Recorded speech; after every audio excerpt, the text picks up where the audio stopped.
MTFK, as we'll call it for now, is based off a French comic. It all starts with a pilot from 2002, created in CG. Not dissimilar to prior movies. It's a proof of concept, still so close to the final project. However, not having quite the mirror sheen of the newer film production. It just is a much more tighter thing than a 3D movie, which had difficulty conveying the action smoothly and the emotional reaction of the characters, which is not helped by its limited, let's say, voice acting. Let's go back a little bit.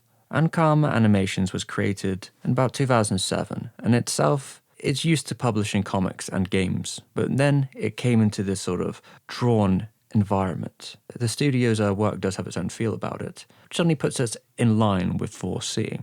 They wanted Nishimi and Kimura, who were best known for their work on Gotham Knights opening, or Tech on Concrete. The actual team was almost the same as Tech on Concrete in the end. If you're looking for a lot more of that style, of course this is a no-brainer. And Karma were big fans of the studio, so it was a bit of a dream come true. We're talking about 5 years of production, all things considered, with an interpreter, since neither of them spoke the other's language.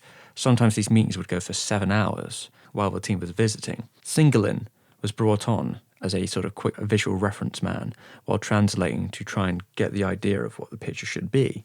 And that final picture had a sizable budget of 11 to 14 million. Now there's a couple changes that happened before then. Starting with, we're getting into 2D animation. There's still a bit of mixing as the studio is known for, but they really bring it alive. The city becomes hotter and a brighter place. The green smog which was once there to create a gloomy atmosphere has been washed away with the new art direction. Not to mention Miyuki Ito's color design. The backgrounds are grimy and they are painted densely, but there's definitely a vibrance to them which comes from the LA vibe. Although I never quite got the impression it was as loaded as Tech-Ons. But what is? The true difference to the pilot and the finished version comes down to Operation Blackhead. There's a lot of improvements made in the actual animated movie, the static of a TV making it easier for them to listen for the sound effects, the low tempo music at the beginning, the build up to the breach is really fantastic.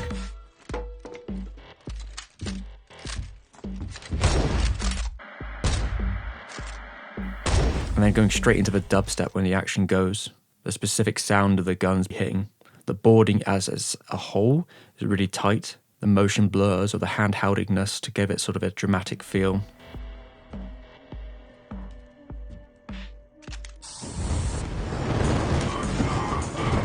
And of course the animation in the whole sequence is stellar. There's one final shot here which really brings the mystery out. There's also a huge dedication to the sound design here, going to LA to grab sounds from all around, or going to the gun range to get those noises specific so they could throw them in the action scenes properly. Even the use of musical score is pretty interesting here, especially with its flares of cultural music thrown in there.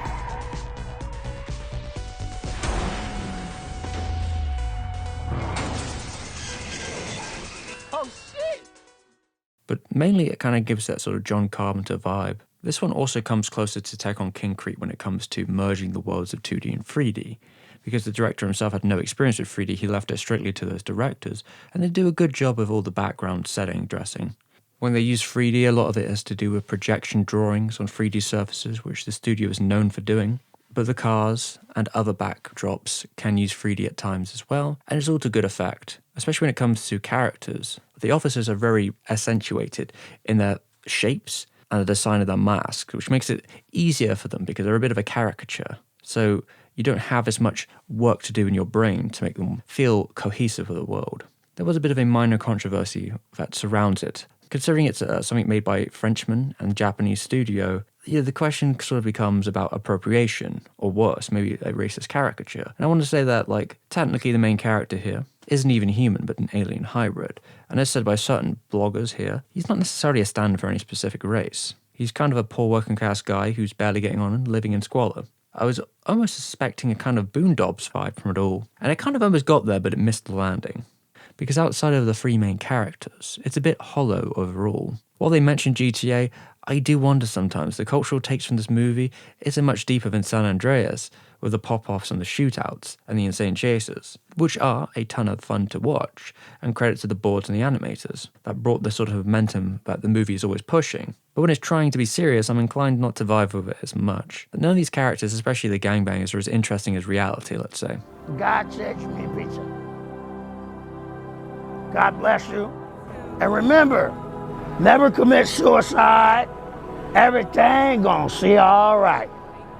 Razor does take on a sort of Shakespearean gangster, and that's fun, but, you know, a little bit one note. The Japanese team didn't really understand gang culture to begin with, and the French one I'm not so sure did as well. I certainly say there's a lot of research that goes into here, and they were trying to overcome a sort of culture shock. But when you sometimes look at the dead stares of the gang members, the expression would go back to something I'd expect from Newgrounds opposed to like a full-feature animation. I know that comes from it being just a pastiche of American culture to begin with. It's not exactly supposed to be a realistic take. It's an absurdist distillation of the culture through games and movies to begin with. Even stuff like They Live, which you could totally see as an inspiration, but actually the original point here they were going for was something closer to 8 o'clock in the morning, which was aliens living among us. The creators themselves have actually talked about where they were kind of getting the key of the visual iconography, and it comes from growing up in a period where you were hearing about things like the riots in LA, or the creators' own experience with going to LA during the early 2000s. To them, it becomes a kind of mythology then, a fairy tale, so distinctly different from what they're used to. I don't really get the impression it's necessarily malicious,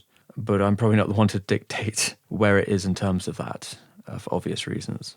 I do think there was a lot of work that went into it either way. Although I'm not exactly a fan of the sort of attitude that also comes with the characters overall. It's kind of all edge and no bite, when even like the most formal of the characters still throw a bunch of swears just for the sake of it.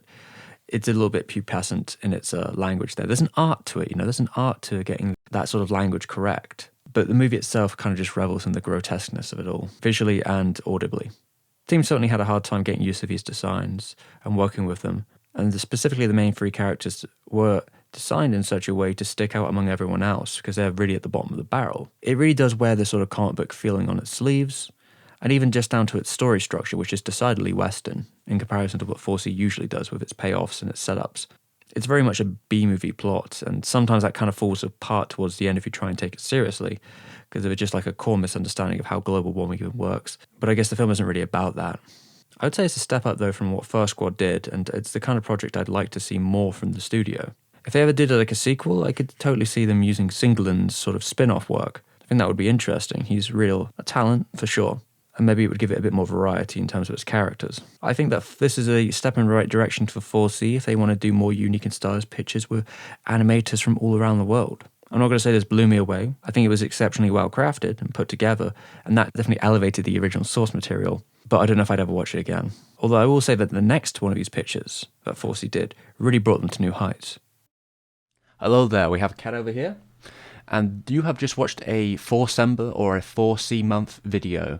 Now there's supposed to be a bunch of them. We're supposed to be releasing them every day after all. And at the end of the month we should have a full, expanded, revised version for everyone to see.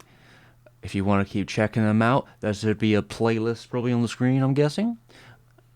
And to thank everyone who has helped support me during this period of time, it's been a little bit hectic to try and get these videos out.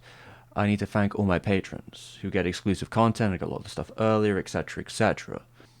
Jay, Steven's mum, Takayuki Suzuki, Alex Moriarty, Paul, Subsofa, I hope I'm saying that right, and Chunks. Among all these other people, I've had to expand. We're in the editing dock right now, but I've had to expand the screen because I knew there was more space I needed to get all the names on there, so I've changed the angle slightly. Yeah, thanks everyone for their support.